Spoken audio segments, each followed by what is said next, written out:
Cina dan AS damai, tapi kenapa pasar tetap panik? Oke, seperti yang kita akan bahas analisa gold, Nasdaq, dan oil 12-16 Mei 2025. Oke, kita review dulu ya. Jadi ada pertemuan antara Cina dan AS ya. Itu untuk masalah perang dagang atau masalah tarif itu diwakili oleh ya Perdana Menteri Cina ya, He Lifeng, dan juga Menteri Keuangan AS Scott Bessent. Ya, jadi kita lihat di situ di tanggal 10 itu ada kesepakatan antara Amerika Serikat dan Cina ya. Itu ada negosiasi 2 hari di Jenewa, Swiss ya. Jadi kalau singkat cerita itu pengumuman sepakatan disambut positif oleh pasar keuangan global. Ada optimisme investor terhadap stabilisasi hubungan antara dagang antara dua ekonomi terbesar di dunia, antara Amerika Serikat dan Cina. Oke, kita lihat poin-poin penting dari kesepakatan. Ya, itu ada pengurangan tarif.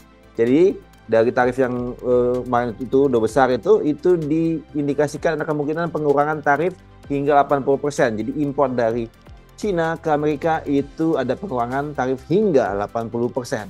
Oke, kemudian pembukaan pasar kita lihat AS menekankan pentingnya Cina membuka pasarnya bagi bisnis Amerika sebagai bagian dari kesepakatan, dan dampak terhadap ekonomi.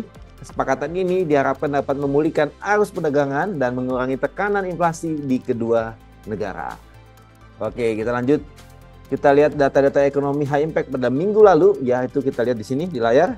Itu ada data dari Amerika, ada data dari Inggris. Ya, kita lihat poin pentingnya di situ adalah di Fed interest rate decision itu tetap di 4,5% ya. Juga data-data penting lainnya kita bisa lihat. Oke, kita lanjut.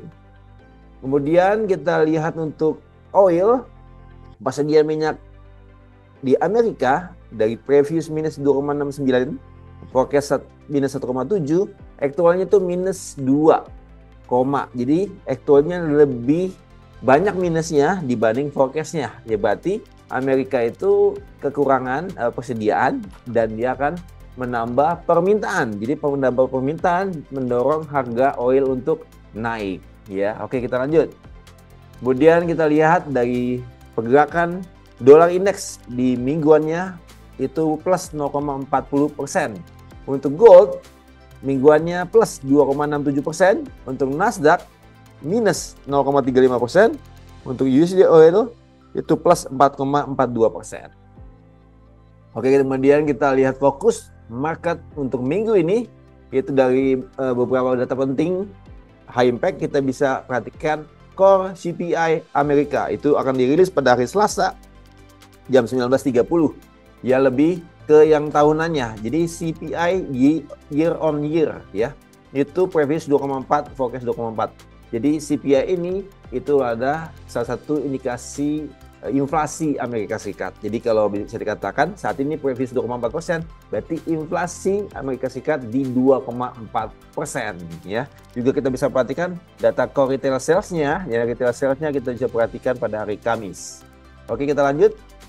Fokusnya juga kita perhatikan data-data high impact lainnya, khususnya dari Amerika Serikat. Itu ada Initial Jobless Claim, ada Philadelphia Fed Manufacturing, ada PPI-nya, ada juga Fed Chair Powell Speak. Kita bisa nantikan di hari Kamis tanggal 15. Oke, kemudian kita juga tetap perhatikan nanti persediaan minyak AS lagi pada hari Rabu jam 21.30.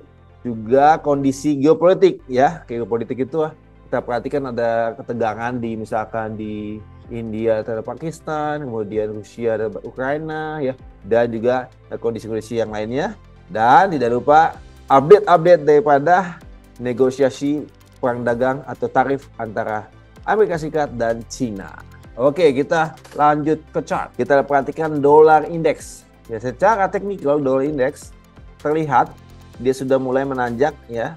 Ini level high ditembus, high-nya lagi baru ditembus.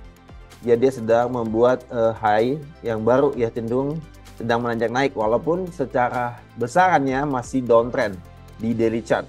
Ya, kalau kita lihat H4 bisa dikatakan kalau di H4 udah mulai tanda-tanda naik karena di sini ada level low, di sini harga level high, dia sudah ditembus di sini. Nah, jadi cenderung di H4 ini cenderung naik. Ya, ke arah mana naiknya? Kita bisa perhatikan. Berarti ke arah yang tadinya level low itu become resistant. di 100,94. Ya, jadi dolar indeks pada minggu ini cenderung untuk naik ya ke level 100,94. Oke, kita beralih ke gold. Gold kita perhatikan ya, gold secara daily chart ini masih cenderung uptrend ya. Memang kalau kita lihat karena kesepakatan dagang Amerika Serikat dengan Cina itu terlihat open hari ini itu gap down ya, karena beralih lagi ke aset-aset yang yieldnya lebih tinggi dan meninggalkan emas. Jadi emas itu anjlok karena ditinggalkan ya. Tapi secara besaran masih uptrend ya. Kita perhatikan secara teknikal untuk gold masih bisa cenderung turun ke arah support di 3233. Ya, 3233 ya di sini. Ini support di daily chart. Jadi kita bisa ambil peluang untuk open sell ya. Open sell di sekitar level resisten. Maka di sekitar level sini di sekitar 3283 sampai 3299 kita bisa open sell. Targetnya 3234 ya. Kalau misalkan di level saat ini saja cara kita 3284 ke 34 berarti ada peluang sekitar 500 pip. Kalau tekan 0,1 lot kita ada peluang profit $500 sobat trader.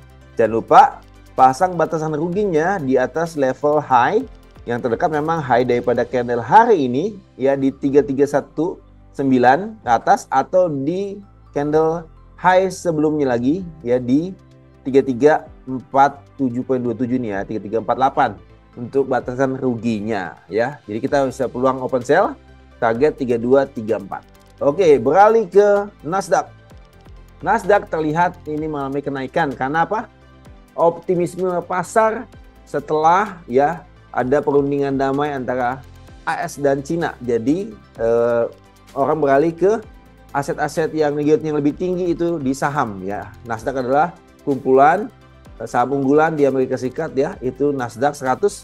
Kita perhatikan dia terdorong naik, jadi masih cenderung naik, tapi jangan langsung open buy. Kita bisa ambil di level yang tadinya high sekitar 20335 atau 336, kita bisa open buy di sekitar situ 36. Targetnya ya di level high saat ini boleh di 534 ini kita bisa ambil ya peluang ya lumayan ya sekitar 2000 pips. Kita bisa ambil buy Nasdaq ya, kita bisa pasang batasan ruginya di bawah level low hari ini ya, low hari ini di 20144 atau low yang hari sebelumnya ya, kita pasang batasan ruginya di 20057. Oke, beralih ke USD oil. USD oil terlihat karena optimisme pasar berarti cenderung bisnis akan kembali berjalan, sehingga nanti pabrikan atau produksi akan berjalan sehingga membutuhkan minyak. Jadi minyak terdorong naik ya. Jadi kita lihat di sini dia secara teknikal cenderung naik ke arah mana, yang tadinya support become resisten. Jadi kita bisa lihat targetnya adalah yang terdekat 6264. Dari kondisi saat ini di 6127 kita open buy, berarti ada peluang sekitar 240-an ya, 240-an pips. Kita bisa ambil peluang buy USD oil ya, batasan ruginya di bawah level low daripada candle yang kemarin ya, kemarin sebelumnya hari Jumat di 5985. Oke, itulah peluang-peluang ya di tengah update-update daripada perang dagang Amerika Serikat dan Cina ya. Gimana sobat trader? Mau ambil peluang keuntungan di gold, Nasdaq atau USD oil? Boleh tinggalkan di kolom komentar. Oke, sampai ketemu di video-video selanjutnya. Salam profit.